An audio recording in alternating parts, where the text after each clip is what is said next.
isi 602 miliar rupiah untuk sebuah bangunan gedung DPR yang direncanakan. Tudingan miring kembali dialamatkan kepada para wakil rakyat terhormat di Senayan terkait dengan rencana pembangunan gedung DPR yang menghabiskan uang rakyat senilai 1 triliun lebih.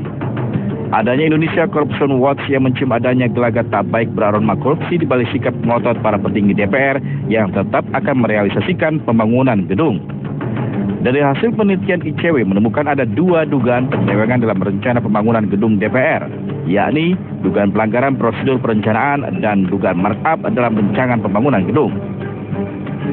Sebab dari hitung-hitungan ICW, apabila harus membangun gedung baru dengan desain yang direncanakan, anggaran yang dibutuhkan hanya senilai 535 miliar rupiah saja, bukan 1 triliun lebih.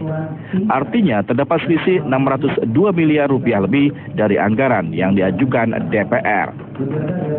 Maka kebutuhan untuk 560 anggota DPR berarti 5 orang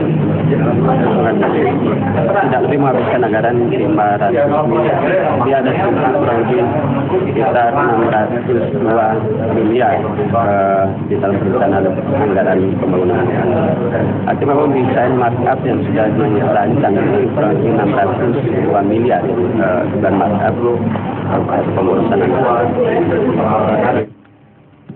Ini belum termasuk interior dalam gedung seperti elektronik dan mebel, pengadaan barang untuk setiap ruangan baru. Anggaran 1 triliun lebih hanya untuk bangunan fisik gedung. Sekian ribu ruangan ya, akan ada TV plasma, ada mebel.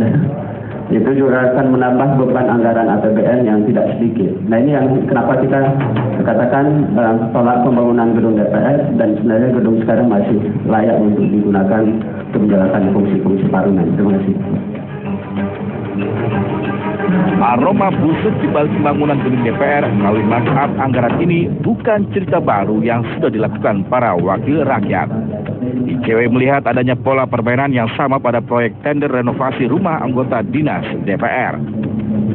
Banyaknya dugaan dosa yang telah dilakukan DPR dalam melakukan kebohongan publik dalam penggunaan uang rakyat menetapkan ICW pada kesimpulan menolak pembangunan gedung baru DPR.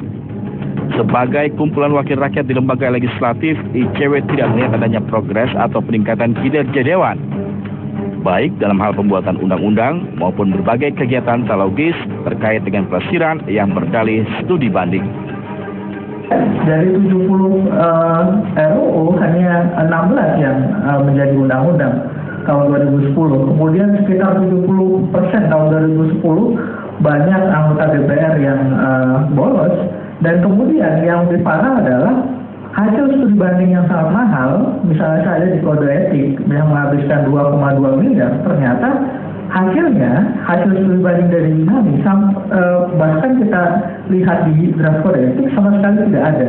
Nah, ini adalah sebuah proyek yang kemudian bisa dijadikan sebagai ladang untuk pertukaran rente ataupun melakukan indikasi korupsi di situ. Kalau semua dugaan ICW ini mengarah pada kebenaran, lagi-lagi para wakil rakyat sudah menciderai kepercayaan rakyat. Hasil penelitian dan temuan ICW ini rencananya akan disampaikan kepada Kementerian Pekerjaan Umum dan dilaporkan ke KPK karena rentan dengan korupsi. Tim Liputan Trans 7.